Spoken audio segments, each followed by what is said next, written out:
ప్రార్థన చేసుకుని నేటి కుటుంబ ప్రార్థనను మనం ప్రారంభించుకుందాం. ప్రార్థన ద్వారాగా నేటి కుటుంబపు ప్రార్థన మనం ప్రారంభించుకుందాం. మోషేబాబు ప్రార్థన. పరలోకమందున్న మా తండ్రి, మీకు అంతే ట్రీగతనము వాగ్దానము తండ్రి, ఆగితనమే విడిపెట్టుబడి కాదు తండ్రి, ట్రీగతనము ఆమె దూర ప్రజలంతా నానుకోడి దించి కత్తి కబడుతుంది. ఈ ట్రీగతండ్రి ఈ వాక్యతను వినిపెట్టుబడి మరో తన భయంతో శ్రీకృష్ణ వేదం పడుతుంది. ఆమేన్. జయతల్లి నువ్వు కూడా ప్రార్థనకి ఎదరకు రా. జయగడి చూసుకో, ప్రార్థన చేస్తా. జయతల్లి ప్రార్థన ఎదరకు రావాలి. ట్రీ కదా దేవునికి అంత ట్రీ కదా ఈ ట్రీస్గా వాక్యం చదువుకున్న తను వాక్యం ఆనందించాలి. మీకు రొమ్మలా చేసి నీకు అంతమంది ట్రీ కదండి. ఈ ట్రీ కదండి వాక్యం చదువుతుండగా తండ్రి మీ ఇద్దరు సత్యంగా లేని రోటీగా మా మనోరాత తడిసిలా చేయండి. ఈ రోటీగా మేము వాకి చదువుకున్న తండ్రి ఆనందించాలి. మీకు రొమ్మలా చేయండి. ఇంకా తండ్రి రోగులందరూ ముట్టుకొని రోటీ కదండి నూతన సంవత్సరం తండ్రి శుక్లవంతి రోడ్డు ఇదిగా వాకింగ్ చేయకుండా తండ్రి మీదని సత్యని సామర్థ్యాన్ని తండ్రి ఇంకా అన్న రోగులందరూ ముట్టేస్తామని యేసుకృష్ణ తండ్రి ఆమేన్. ఏమో ప్రార్థన చేసుకుందాం. చివరిగా చిన్న ప్రార్థన చేసుకుందాం. మహాగణుడైన మా తండ్రి, మహోన్నతుడైన దేవ, పరిశుద్ధుడైన తండ్రి, మీ ప్రేమ కలిగిన నామానికే స్తోత్రాలు చెల్లించుకుంటున్నాం దేవ. తండ్రి 2026 సంవత్సరము మొదటి శుక్రవారంలో తండ్రి కుటుంబ ప్రార్థనలోనైనా యోబు గ్రంథము 8వ అధ్యాయాన్ని చదువుకునేటువంటి చక్కటి భాగ్యాన్ని ఇచ్చినందుకే కృతజ్ఞతలు తెలుపుకుంటూ ప్రభు ఈ యొక్క సమయంలో మీ మనసున తండ్రి ఇదిగో యోబు గారి ద్వారాగా, యోబు స్నేహితుల ద్వారాగా నాయన మేము వారి యొక్క స్థితిగతులను అర్థం చేసుకోవడానికి మేము సిద్ధపడుతుండగా మీ యొక్క పరిశుద్ధాత్మ సహాయాన్ని అనుగ్రహించండి. అలాగే ప్రభు మీ కుమారుని యొక్క నామంలోనైనా మేము ప్రార్థించి అడుగుచుండగా మాకు మరింత తెలివిని, జ్ఞానాన్ని అనుగ్రహించండి. లేఖనాల్లో ఉన్నటువంటి శక్తిని, సామర్థ్యాన్ని, వాగ్దానాలను మేము నమ్మి విశ్వసించి మీ కుమారుని రాకడ పర్యంతం వరకు నమ్మకంగా విశ్వాసంలో ముందుకు వెళ్ళడానికి మీ సహాయాలు తెచ్చండి. అలాగే నాని ఇంతకుముందు ఇంతవరకు ప్రార్థించినటువంటి కుమారుని బట్టి, కుమార్తెను బట్టి మీ కొందనాలు ప్రభు. వారి ఇరువురు చక్కగానైనా వయసు ఎందును, జ్ఞానమందును, మీ దయందును, మనుషుల దయందును నీ బిడ్డల వర్ధులుడికి సహాయాలు తెచ్చండి. అలా ఈ పరిచయను వీక్షిస్తున్నటువంటి సహోదరి మనలందరినీ దీవించండి, ఆశీర్వదించండి. నేను వారు చేస్తున్నటువంటి పరిచర్యని, పనిని దీవించి ఆశీర్వదించమని తండ్రి రాత్రి కాల సమయంలో జరబోతున్న యొక్క పరిచర్య మీ నామ మహిమార్థమే జరిగించి మీరే ఘనత, మహిమ, ప్రభావాలు పొందుకోమని మా ప్రభు యేసుక్రీస్తు వారి నామంలో ఈ ప్రార్థన మీకు సమర్పిస్తున్నాము తండ్రి. రైట్, మంచిది నాయన. యొక్క సమయంలో యోబు గ్రంథము 8వ అధ్యాయాన్ని మనం చదువుకుందాం. 6, 7 అధ్యాయాలు మరి యోబు గారు మాట్లాడినట్లుగా మనకి లేఖన భాగాలు సెలవిస్తున్నాయి. అయితే ఇక్కడ ఇప్పుడు 8వ అధ్యాయంలో ముందుగా నయమాతీయుడైనటువంటి జోఫర్ గారు మాట్లాడారు. జయగడు నయమాతీయుడైనటువంటి జోఫర్ గారు మాట్లాడారు మొదటిగా. తర్వాత ఇప్పుడు రెండవ ఆయన షూహీడైన బిల్దద్ గారు మాట్లాడుతున్నారు. ఆయన ఏమని మరి మాట్లాడుతున్నారు యోబు గారితో ఆ భాగాలు మనం చదువుదాం. యోబు గ్రంథము 8వ అధ్యాయము మొదటి నుంచి మనం చదువుకుందాం. అప్పుడు షూహీయుడగు బిల్దదు ఇట్లనెను, ఎంతకాలము నీవిట్టి మాటలాడేదవు, నీ నోటి మాటలు సుడిగాలి వంటి వాయను. దేవుడు న్యాయ విధిని రద్దుపరుచునా, సర్వశక్తుడగు దేవుడు న్యాయము రద్దుపరుచునా. నీ కుమారులు ఆయన దృష్టి ఎదుట పాపము చేసిరేమో, కావునే వారు చేసిన తిరుగుబాటును బట్టి ఆయన వారిని అప్పగించినేమో. నీవు జాగ్రత్తగా దేవుణ్ణి వెతికిన ఎడల సర్వశక్తుడగు దేవుని బతిమాలుకొనిన ఎడల నీవు పవిత్రుడువై యథార్థవంతుడైన ఎడల నిశ్చయముగా ఆయనని యందు శ్రద్ధ నిలిపి నీ నీతికి తగినట్టుగా జైతల్లి నీ నివాస స్థలమును వర్ధిల్ల చేయును. అప్పుడు నీ స్థితి మొదట కొద్దిగా ఉండినను తుదను నీవు నీవు మహాభివృద్ధి నొందెదవు. మహాభివృద్ధి నొందినవు. 8వ వచనం, మనము నిన్నటి వారిమే, మనం నిన్నటి వారమే, మనకి ఏమీ తెలియదు, మనకి ఏమీ తెలియదు. భూమి మీద మన దినములు భూమి మీద మన జనములు నీడవలేనున్నవి, నీడవలే ఉన్నవి. మునుపటి తరము వారి సంగతులు మునుబడి వారి సంఘటనములు విచారించుము.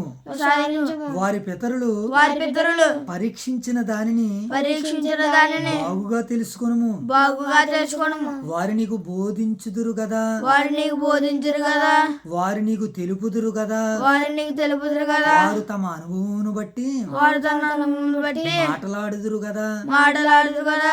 బురద లేక జమ్ము పెరుగునా, బుడగలేక జంపు పెరుగునా, నీళ్లు లేకుండా రెల్లు మొలుచునా, నీళ్లు లేకుండా రెల్లు మొలిచినా, అది కోయబడక ముందు అది కోయబడక ముందు బహు పచ్చగానున్నది, భూ పచ్చగా ఉన్నది.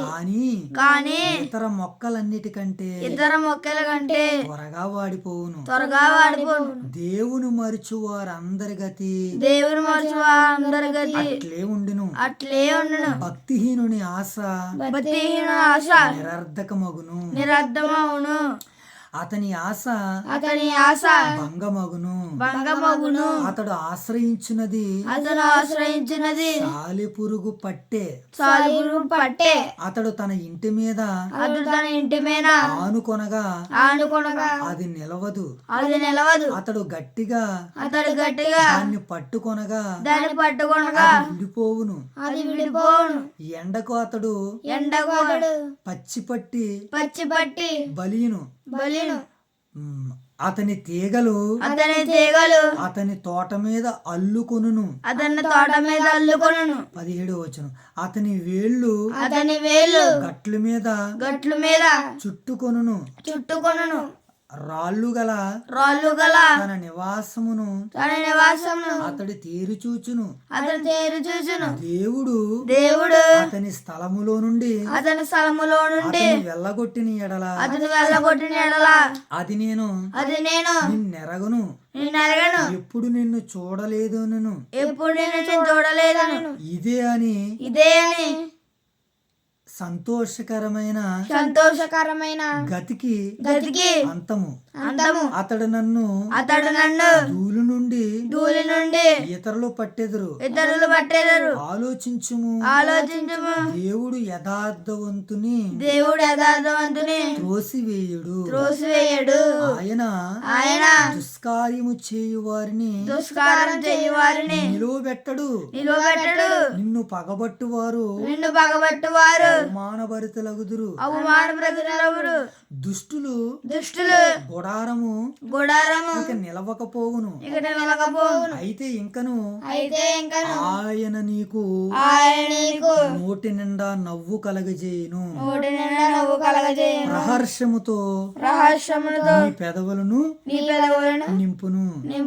దేవుని నామానికి మహిమ కలుగును గాక. ఆమేన్. రైట్, మంచిదినైనా.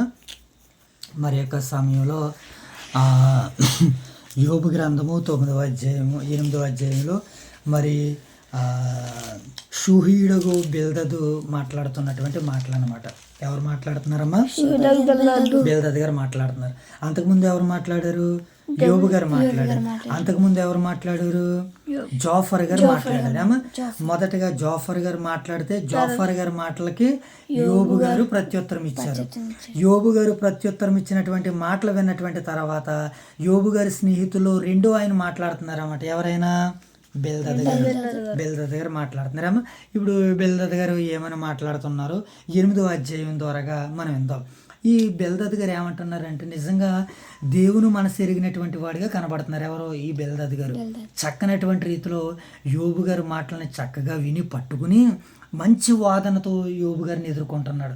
నిజంగా నువ్వు యథార్థవంతుడు అయితే, నువ్వు నిజంగా మంచివాడు అయితే నీ నీతికి తగినట్టుగా దేవుడు నిన్ను వాడుకొనబోతున్నాడు, నిన్ను వాడుకుంటాడని చెబుతూ ప్రజెంట్ టెన్స్ చెబుతూ ఫాస్ట్ టెన్స్ కూడా చెబుతున్నాడు అనమాట. ఎవరు? బెల్దద్ గారు. చూద్దాం మరి బెల్దద్ గారు ఏమైనా మాట్లాడుతున్నారు. ఆ మంచి మాటలు మనం కూడా అర్థం చేసుకునే ప్రయత్నాలు చేద్దాం. 8వ అధ్యాయం 1వ వచనం, అప్పుడు షూహీయుడు బెల్దదు ఎట్లను, ఎంతకాలం నీవిట్టి మాటలు మాట్లాడేది. కొన్ని మాటలు మాట్లాడారు కదా యోబు గారు. నీతిమంతుడు తన నీతిమంతుడు అని అనుకున్నాడు, మంచిది. అయితే ఆ కొన్నింటిలో మరి ఎదుటి వారిని కూడా నీతిమంతులు కారన్నట్లుగా, కొన్ని సందర్భాల్లో మరి దేవునితో వ్యాజ్యమాడినట్లుగా కొన్ని సందర్భాలు మాట్లాడారు కదా. అవన్నీ మనసులో పెట్టుకున్నటువంటి బిల్దద్ గారు చెబుతున్నారన్నమాట. ఏమని, నీవిట్టి మాటలు నీ ఎంతకాలం మాట్లాడతావు, నీ నోటి మాటలు సుడిగాలి వంటి వాయును. సుడిగాలి ఎలా తిరిగేసి అలా పైకి వెళ్ళిపోతుంది. అదే గాలి అనుకో చక్కగా అలా వేసుకుంటూ వెళ్తుంది అనమాట, ఎదరికి వెళ్తూ ఉంటుంటుంది గాలి. మరి సుడిగాలి ఒక దిక్కున అలా ప్రళయంగా వచ్చి మరలా పైకి వెళ్ళిపోతుంది, మరలా మనకు కనపడదు. ఏనా, నీ మాటలు సుడిగాలి వంటి వాయును, దేవుడు న్యాయ విధిని రద్దుపరిచిన. దేవుడికి ఒక న్యాయం ఉంది, ఆ న్యాయ విధిని ఆయన ఏం చేయడు, రద్దుపరచడు. ఆయన ఒక శాసనాన్ని చేశాడంటే ఆ శాసనాన్ని నెరవేరుస్తాడని వాక్యం సెలవిస్తుంది. అంటున్నాడు చూడండి, సర్వశక్తులకు దేవుడు న్యాయము రద్దుపరిచిన. చూడు, దేవుడు ఏం చేయడట, న్యాయాన్ని రద్దుపరచడు. ఏమండి, దేవుడు న్యాయాన్ని రద్దుపరచడు. నీ కుమారులు ఆయన ఎదుట పాపము చేసిరేమో అని అంటున్నాడు. చూడండి, ఏం చేశాడట, నీ పిల్లలు దేవుని ఎదుట పాపం చేశారేమో అని అంటున్నాడు. ఈ బిల్దద్ గారి అభిప్రాయాన్ని చెబుతున్నాడు. వాస్తవానికి మరి యోబు ఎంత భక్తిపరుడో మనకు మొదటి అధ్యాయంలో దేవుడే స్టేట్మెంట్ ఇచ్చాడు. తన బిడ్డల విషయమై అరుణోదయమే లేచి బిడ్డలు ఒక్కొక్క నిమిత్తం దహన బలి అర్పించేవాడండి. 10 మందికి ఒక్కొక్క మనిషికి దహన బలి అర్పించాలంటే ఒక మనిషి దగ్గర గంట పడుతుందట. మరి 10 మందికి చేయాలంటే 10 గంటలు పడుతుంది రోజుకి. అలా యోబు నిత్యము చేశాడంటే తన బిడ్డలకి ఎంత సేవ చేశాడో చూడండి యోబు. కనుక ప్రియులారా, మనం అర్థం చేసుకోవడానికి ప్రయత్నం చేయగలిగినట్లయితే, నీ కుమారులు ఆయన దృష్టి ఎదుట పాపం చేసిరేమో, కావుననే వారు చేసిన తిరుగుబాటును బట్టి ఆయన వారిని అప్పగించినేమో. ఒకవేళ అందుకనే నీ బిడ్డలు చనిపోయారేమో, నీ బిడ్డలు ఒకవేళ తప్పు చేస్తారేమని బిల్దద్ గారి యొక్క అభిప్రాయం ఇది. బిల్దద్కి తెలియదు, కానీ తన అభిప్రాయాన్ని చెబుతున్నాడు. అంటే ఆయనకు వచ్చినటువంటి కష్టాన్ని బట్టి ఇంజెక్ట్ చేస్తున్నాడు అనమాట. ఇప్పుడు అప్పుడప్పుడు చూడండి, నా సొక్కవ సిరిగిపోందిరా అని అన్నావు అనుకో, సొక్కవా దీన్ని ఎలా పెట్టి వేసుకెళ్ళిపోతే ఇంటికి వెళ్ళిపోవచ్చురా, ఇంటికి వెళ్ళిపోయి ఇంకో సొక్క వేసుకుంటావు కదా, నీకు స్నేహితుడు ఒక ఆలోచన ఇస్తాడు. ఏనా, కానీ ఈ సొక్కవ ఎలా సిరిగింది, ఈ సొక్కవ ఎందుకు సిరిగింది, నేను ఇంటికి వచ్చాక అడుగుతాను ఇవన్నీ. అలాగే నీ స్నేహితులు అయితే ఏం చేశారు, అప్పటికప్పుడు తాత్కాలికమైనటువంటి ఉపశమనాన్ని ఎలాగైతే చెప్పాడో, ఇప్పుడు యోబు గారి గురించి బిడ్డల గురించి వీళ్ళకి అంతగా తెలిసినా వారు అంతగా దృష్టి పెట్టలేదు. ఒకవేళ అంతగా తెలిసినా దాన్ని అంత పరిగణలోనే తీసుకోలేదు. వీళ్ళకి తెలిసిది ఎంతవరకు తెలుసో చెబుతున్నారన్నమాట. కావున వారు చేసిన తిరుగుబాటును బట్టి ఆయన వారిని అప్పగించినేమో, నీవు జాగ్రత్తగా దేవుని వెతికిన ఎడల. ఏం చెప్తున్నారు వీళ్ళు, బిల్దద్ గారు ఏమని చెప్తున్నారు నాన్న, దేవుణ్ణి ఏం చేయాలట, ఎలా వెతకాలి, జాగ్రత్తగా వెతకాలి. మోచేలు దీని మీద తీసే, ఇలాంటి మోకాల మీద నిలబడు. ఏమని అడుగుతున్నాడు ఆయన, నీవు జాగ్రత్తగా దేవుణ్ణి వెతికిన ఎడల. దేవుణ్ణి ఎలా వెతకాలమ్మా, జాగ్రత్తగా వెతకాలి. మరి జాగ్రత్తగా వెతకపోతే దేవుడు కనపడ్డా డబ్బులు పోగొట్టుకున్నావు, ఎలా పడితే అలా ఇది పెట్టి అక్కడ ఉంది ఇక్కడ ఉందని ఎలా పైకి కింద చూస్తావేటి, ఎక్కడ పోగొట్టుకున్నావు కళ్ళు 2 దగ్గర పెట్టి ఎలాగైతే చూస్తావో, దేవుణ్ణి వెతికే విధానం కూడా ఎలా ఉండాలి, జాగ్రత్తగా ఆయన్ని వెతకాలని అంటున్నాడు బిల్దద్ గారు. నీవు జాగ్రత్తగా దేవుని వెతికిన ఎడల, సర్వశక్తులకు దేవుని బతిమాలుకుని ఎడల, నీవు పవిత్రుడు అయి యథార్థవంతుడు అయిన ఎడల నిశ్చయముగా ఆయన యందు శ్రద్ధ నిలుపుతాడు అని చెబుతున్నాడు. ఎవరైనా, బిల్దద్ గారు. నీ నీతికి తగినట్టుగా ఆయన నీ నివాస స్థలమును వర్ధిల్ల చేయను, అప్పుడు నీ స్థితి మొదట కొద్దిగా ఉండినను తొదర నీవు మహాభివృద్ధి నొందిదువు. అంటే దేవునిలో కొద్దో గొప్ప అనుభవం ఉన్నటువంటి వాడిగా కనబడుతున్నారు. ఎవరైనా, బిల్దద్ గారు. ఏముంది దీనికి, దేవునిలో అనుభవం ఉన్నట్టుగా మాట్లాడుతున్నాడు. అంటే దేవుణ్ణి అనుభవించినటువంటి వాడిగా మాట్లాడుతున్నాడు, దేవుణ్ణి రుచి చూసినటువంటి వాడిగా మాట్లాడుతున్నాడు. ఇదిగో యెహోవా ఉత్తముడని రుచి చూసి తెలుసుకొనండి అని అంటున్నాడు. ఈ బిల్దద్ గారు కూడా ఏమన్నారు చూడండి, తుదకు నీవు మహాభివృద్ధి నొందుతావు అని అంటే మనం కూడా అంటాం, దేవుని నమ్ముకోండి మీ కష్టాలు తీరిపోతాయి అంటాం. మనం కూడా అవును కదా. ఎవరైనా సమస్యల్లో, శోధనలో, ఇబ్బందుల్లో ఉన్నప్పుడు మనం ఎదుటివారికి ఇచ్చే సూచన ఏంటి, సలహా ఏంటి, మీరు దేవుని మీద ఆధారపడండి, దేవుడు మిమ్మల్ని ముందుకు నడిపిస్తారు. ఎవరికైనా ఆపదలు వచ్చినాయి అనుకో, మనం అదే మాట ఇస్తాం, ధైర్యం, వాగ్దానాలు ఇస్తాం వారికి.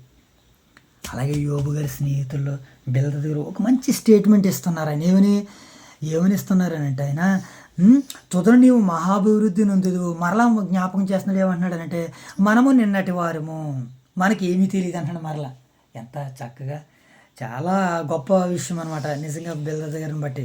మనము నిన్నటి వారమే, మనకి ఏమీ తెలియదు, భూమి మీద మన దినములు నీడవలే ఉన్నాయి. మరలా మనకి ఇన్ని సౌకర్యాలు, ఇన్ని సుఖాలు, ఇన్ని ఆనందాలు ఉన్నా మన దినాలు నీడవలే ఉన్నాయి. ఈరోజు నేను పోతాను, రేపు మీరు పోతారు, రేపు ఇంకొకరు పోతారు అన్నట్టుగా మాట్లాడుతున్నారు ఈయన. బోధ ఇలా ఉండాలి. ఏమండి, మనము నిన్నటి వారమే, మనకి ఏమీ తెలీదు, భూమి మీద మన దినములు నీడవలే ఉన్నాయి. మనము మునుపటి తరం వారి సంగతులు విచారించమన్నాడు. ఇప్పుడు బ్యాక్కిల్లో ఒక్కసారి యోబు ఆలోచించు, మన మునుపటి తరాల వారి సంగతిని ఆలోచించు. వారి పితరులు పరీక్షించిన దానిని బాగుగా తెలుసుకొనుము, వారు నీకు బోధించుదురు కదా. బోధ అర్థమైందనుకోండి బ్రతుకు ఈజీ అవుతుంది. బోధ అర్థం కాలేదని బ్రతుకు కష్టంగా కనపడుతుంది. బిల్దదు గారు కూడా అదే మాట్లాడుతున్నారు. వారు పితరులు పరీక్షించిన దాన్ని బాగా తెలుసుకును, వారు నీకు బోధించుదురు కదా, వారు నీకు తెలుపుదురు కదా, వారు తమ అనుభవం బట్టి మాట్లాడుదురు కదా. వారు అనుభవాలను బట్టి మాట్లాడతారు కదా. అందుకనే పెద్దవారి దగ్గరికి వెళ్ళనంటారు ఏ విషయంలో అయినా సరే. వారి అనుభవాలను బట్టి మాట్లాడతారు కదా. ఏమండి, ఎంత చక్కగా మాట్లాడుతున్నాండి బిల్దదు గారు. ఇలాంటి మాటలు వింటేనండి ఎవరికైనా కష్టాల్లో ఉన్నప్పుడు తేలికైపోతుందండి ప్రాణం. అంత గొప్పగా మాట్లాడారు. మళ్ళీ కిందకి అంటున్నాడు మరొక మాట అన్నాడు, బురద లేకుండా జమ్ము పెరిగిన. మరలా ఫస్ట్కి వచ్చేసాడు ఈయన. ఇన్ని మంచి మాటలు చెప్పినటువంటి ఆయన మరలా ఫస్ట్కి వచ్చి అంటున్నాడరా, బురద లేకుండా జమ్ము పెరిగినా, నీళ్ళు లేకుండా రెల్లు మొలిచినా, అది కోయబడక ముందు బహుగా పచ్చగా ఉంటుంది కదా, కానీ ఇతర మొక్కలన్నిటికంటే త్వరగా వాడిపోతుంది కదా. దేవుని మరిచివారు అందరి గతి అట్లే ఉండు. నువ్వు ఇప్పుడు చెబుతున్నాడు దేవుని మరిచిపోయేవారి గతి ఎలా ఉంటుందని అంటే, మా దేవుడు మర్చిపోయేవారి గతి ఎలా ఉంటుందంటే బురద లేకుండా జమ్ము ఉండదు, నీళ్ళు లేకుండా అవి ఏం పెరగవు కదా. మనుషులు కూడా ఎలా ఉన్నారంటే దేవుని మరిచివారి గతి ఎలా ఉంటుందని అంటే ఒకప్పుడు ఒకలాగా ఒకప్పుడు ఒకలాగా ఉండకూడదు. దేవుని మరిచారనుకో, ఒకప్పుడు గొప్పగా కనపడిన తర్వాత దేవుని మరిచిపోయిన తర్వాత గొప్పగా ఉండరు. అప్పుడు ఎలా ఉంటారని అంటే ఏమండి, గొప్పగా ఆపోజిట్ ఏంటి, గొప్పోడు చిన్నోడు అయిపోతాడనమాట, తక్కువ. ఏమో దేవుని మరిచివారు అందరి గతి అలాగే ఉంటుంది. భక్తిహీనుని ఆశ భంగమవును. యోబు, నువ్వు భక్తిపరుడు వస్తే నీ ఆశ భంగం కాదు, కానీ భక్తిహీనుల ఆశ ఏమంటున్నాడు, భంగం అయిపోతుంది. ఏమీ చదవకుండా 10th క్లాస్ నేను ఫస్ట్ క్లాస్లో పాస్ అయిపోతాను అన్నాడు అనుకో, ఆయన ఏమంటారా నేను ఫస్ట్ క్లాస్లో పాస్ అయిపోతానండి అని అన్నాడు అనుకో, ఆడ ఆశ ఏమైపోతుంది, భంగం అయిపోతుంది. బాగా చదువుకుని నేను ఫస్ట్ క్లాస్ అవ్వడానికి ప్రయత్నం చేస్తాను అన్నాడు అని అంటూ దేవుని మీద ఆధారపడుతున్నాడు అనుకోండి, అలాంటి వాడు ఆశ ఏమవుతుంది, రెట్టింపు అయిపోతుంది. ఏమండి, భక్తిహీనుని ఆశ నిరర్ధకమగును, అతని ఆశ భంగమగును. అతడు ఆశ్రయించినది సాలిపురుగు పట్టే పెడుతుంది. ఎంతసేపు మనం చూడనంత వరకే, మనం చూసిన తర్వాత సాలిపురుగు పట్టి ఏమైపోతుంది, ఎదుర్కొన్నాను సాలిపురుగు పెట్టి ఏమైపోతుంది, మనం ఎలాగంటామంటే చీపురు కడతోటి. భక్తిహీనుని ఆశ కూడా అలాంటిది అని అంటున్నాడు ఇతను. ఏమండి, అతడు తన ఇంటి వారి మీద ఆనుకొనగా అది నిలవలేకపోను. ఇంటి వారి మీద ఆనుకున్నా కూడా భక్తిహీనుడు ఏం చేస్తాడు, ఆనుకోలేడు, నిలవలేడు. ఏమండి, అతడు గట్టిగా దాన్ని పట్టుకొనగా అది విడిపోవును. ఎండకది పచ్చిక పట్టి బయలగును. అతని తీగలు అతని తోట మీద అల్లుకొనెను, అతని వ్రేళ్ళు గట్టు మీద చూసుకొనును. ఏమో, రాళ్ళు గల తన నివాస స్థలమును అతడు తేరు చూచును. దేవుడు అతని స్థలములో నుండి అతన్ని వెళ్ళగొట్టిన ఎడల అది నేను నిన్నెరగను, ఎప్పుడు నిన్ను చూడలేదని అంటదన్నమాట. అంటే చూడండి, తను కట్టుకున్నటువంటి గృహమైనా తను పెంచుకున్నటువంటి చెట్లైనా నేను నిన్ను ఎరగను అని అంటదట. ఎవరో దేవుడు వెళ్ళగొట్టేస్తే. ఇప్పుడు దేవుని సన్నిధి నుంచి కయ్యను వెళ్ళగొట్టేశాడు. ఏమండి, ఆదాము అవ్వలు నిలగొట్టేశాడు. ఏమండి, అపవాది కానీ లూసిఫర్ కానీ వెళ్ళగొట్టేశాడు. ఎందుకు, వారికి దేవునికి అవిధేయులుగా ఉన్నారు కనుక. ఇక్కడ బిల్దదు గారి అభిప్రాయం కూడా అలాగే ఉంది. దేవుని మరిచివారు అందరి గతి ఏమైపోతుంది అంటే ఎలాగైపోతుందని తన అనుభవాల్లో నుంచి మాట్లాడుతున్నారు బిల్దదు గారు. ఇంకేమంటున్నారు చూద్దాం, 2 మాటలోనే ముగించేసుకుందాం. ఇదే ఇతని సంతోషకరమైన గతికి దేవుని మరిచి వారందరికీ ఏటట ఇదే అతని సంతోషకరమైనటువంటి గతి. సంతోషకరంగా బ్రతికేద్దాం అనుకుంటాడు, చివరికి అంత ముగింపు ఎలా ఉంటుందని అంటే ఇలాగే ఉంటుంది అని దేవుని మరిచి వారి గతి అంటున్నాడు. అతడున్న ధూళి నుండి ఇతరులు పుట్టెదురు. అతడున్న ధూళి నుండి ఇతరులు పుట్టెదురు. ఇప్పుడు ఈ గృహంలో నేను చనిపోయిన తర్వాత మీరు పెరిగి పెద్ద అయిన తర్వాత మీ పిల్లలు పుడతారా? అలాగే ఇక్కడ కూడా అంటున్నాడు, అతడున్న ధూళిలో నుండి ఇతరులు పుట్టెదురు. ఆలోచించుము దేవుడు యథార్థవంతుడు. మంచి మాట అనమాట ఇది. ఈ యోబు గ్రంథం మనకి 8వ అధ్యాయానికి మూలవచనం ఏంటంటే మంచి మాట అంటే ఆలోచించుము అని అంటున్నాడు. బిల్దరు మంచి స్టేట్మెంట్ ఇచ్చాడు.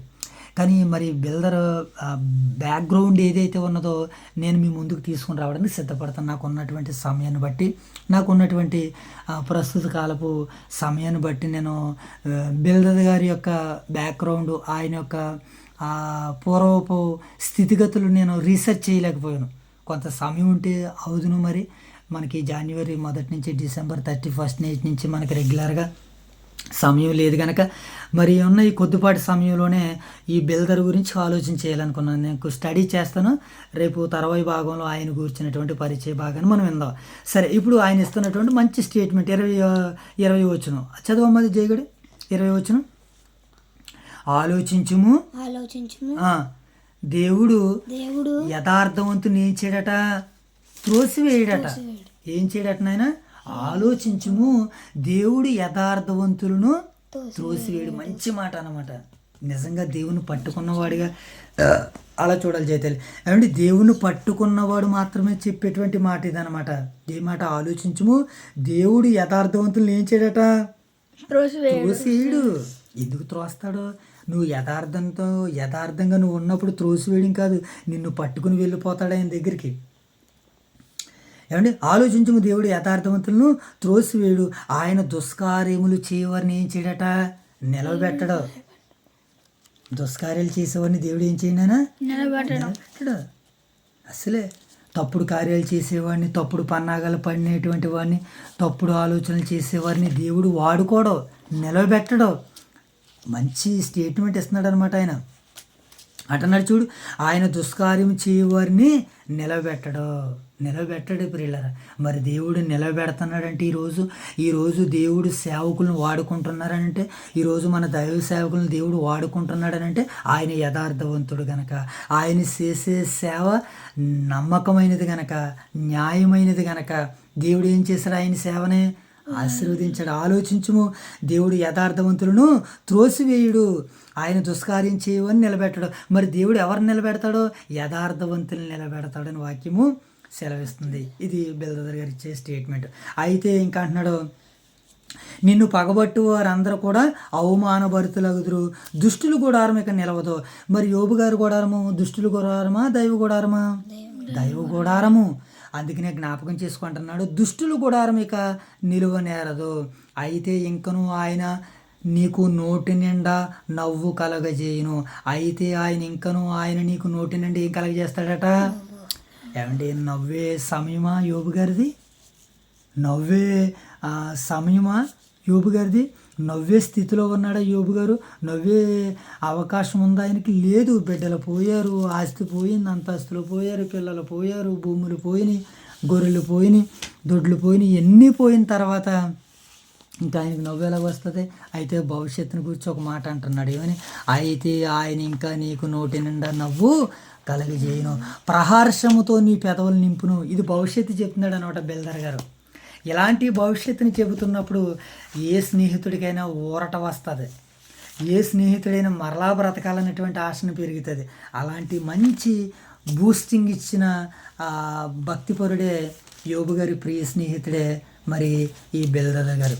కనుక ఈ బిల్దర్ గారు ఇంకా ఇచ్చినటువంటి స్టేట్మెంట్ మనం బిల్దాద్ ఇచ్చినటువంటి స్టేట్మెంట్ని ఇంకా మనం రానున్న దినాల్లో బాగా రీసెర్చ్ చేద్దాం. దేవుడి కొద్దిపాటి ఈ లేఖన భాగాల్ని, ఈ 8వ అధ్యాయాన్ని దేవుడు మన వెనుకడిలో ఫలింపజేయను గాక. ఆమె మోషుభ ప్రార్థన చేయను.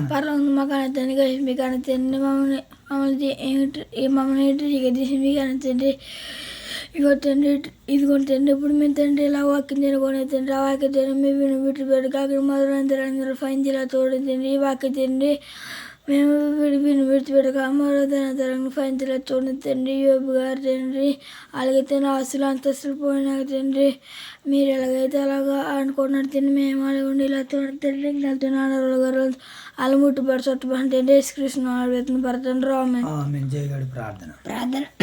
ప్రార్థన వార్తను గడిచికాంత మమ్మల్ని ట్రీగా దీవించిన అంతలో ట్రీగా తండ్రి వాక్యం చదువుకుంటు తండ్రి. మీదైనా సత్యకి అన్నిచ్చినకి ఎంతమంది ట్రీగా తండ్రి. ఈ ట్రీగా తండ్రి వాక్యం చదువుతుండ మీరైనా సత్యంగా అన్నిచ్చినకి ఎంతమంది తండ్రి. ఈ ట్రీగా వాక్యం చదువుతుండగా తండ్రి మా మనోరాతం తెలుసులా చేసినకి ఎంతమంది ట్రీగా తండ్రి. మేము గంధం తండ్రి ఎంఏ అధ్యాయం చదువుకున్నది ట్రీగా తండ్రి. బెల్దది గారు తండ్రి ఈ ట్రీగా తండ్రి అయితే మాడలు తండ్రి ఓపిక తండ్రి ఉత్సాహపరచడు తండ్రి అనుకుంటుంది చేయండి తండ్రి. ఈరోజు ట్రీగా తండ్రి మేము చదువుకుని వాక్యం బట్టి తండ్రి వెచ్చబడి వాక్యం బట్టి తండ్రి. ట్రీగా తండ్రి మేము విడిచిపెళ్ళా కాకుండా రాసుల్లా చేయండి తండ్రి. ఇంకా ఈ ట్రీగా తండ్రి వాక్యం చదువుకుంటుండగా మీద సత్యకి అన్నిచ్చి ఎంతమంది తండ్రి. ఇంకా వాళ్ళ తండ్రి రోజులు అందరం పుట్టేసుకొని ఏసుకిస్తున్నాం పరమ తండ్రి. ఆమేన్. ఏమో ప్రార్థన చేసుకుందాం చివరిగా. ఇలా ఉన్నాను. ప్రార్థన. మహాగణుడైన మా తండ్రి, మహోన్నతుడైన మా దేవ, పరిశుద్ధుడైన మా తండ్రి, మీ ప్రేమ కలిగిన నామానికే స్తోత్రాలు ప్రభా. ఈ 2026 సంవత్సరం జనవరి 1వ తేదీ ముగించుకున్న ప్రభా 2వ తేదీలోనికి మమ్మల్ని నడిపించినందుకే కృతజ్ఞతలు తండ్రి. 2వ తేదీలో ఈ రాత్రికాల సమయంలో యోబు గ్రంథము 8వ అధ్యాయము బిల్దద్ గారి మాటల ద్వారా మీరు మాతో మాట్లాడి మమ్మల్ని స్థిరపరిచి బలపరిచి మీ మహిమ కొరకు నిలబెట్టినందుకే కృతజ్ఞతలు తండ్రి. యోబు గారిని స్నేహితులు తండ్రి ఎంతగా ఆయన మోటివేట్ చేశారు, నేను ఎంతగా ఆయన్ను మరి ముందుకు నడిపించారు. నాయన చక్కటి భాగాలు మేము విన్నాం, నేర్చుకున్నాం ప్రభా. మిమ్మల్ని మరిచేవారి గతి ఏ రీతిగా ఉంటుందో నాయన మీరు జ్ఞాపకం చేసుకున్నటువంటి వారి జీవితాలు ఏ రీతిగా ఉంటాయో మరి యోబు గారి స్నేహితుడైనటువంటి బెల్దాద్ గారు ఇచ్చిన చక్కటి స్టేట్మెంట్ని బట్టి మీకు వందనాలు ప్రభా. మరి విన్నవాక్యం మా వెనుకడిలో ఫలింపజేయండి. అలాగే తండ్రి ఈ పరిచయను వీక్షిస్తున్నటువంటి బిడ్డలందరినీ దర్శించండి, దీవించండి, ఆశీర్వదించండి. వారి చేతలు పెడుతున్న ప్రతి పనులు మీ సహాయాలు దయచేయండి తండ్రి. నాయన ప్రభా మరి ఈ రోజుకి నాయన మీరు ఇచ్చిన ఈ చక్కటి దిన జీవితాన్ని బట్టి మీకు స్తుతులు చెల్లించుకుంటూ మరి రాత్రికాల సమయంలో నీ బిడ్డలమైనటువంటి మాకు విశ్రాంతిని దయచండి. వేకుజాములు లేసినని మీ కుమారుని నామంలో పరిశుద్ధాత్మ ప్రేరణతో మీ సన్నిధిలో మోకరిల్లు ప్రభా మీ సన్నిధి కాంతులు మాపై ప్రకాశింపజేసుకుని చక్కటి భాగ్యాన్ని అనుగ్రహించమని వేడుకుంటూ ఈ ప్రార్థన అంతటిని నా ప్రభువును మీ ప్రియకుమారుడు మా రక్షకుడైన మా ప్రభు యేసుక్రీస్తు వారి నామములో ఈ ప్రార్థన మనలో మీకు సమర్పిస్తున్నాను కన్న తండ్రి. ఆమేన్ తండ్రి. అందరూ కొందరైనా గాడ్ బ్లెస్ యూ.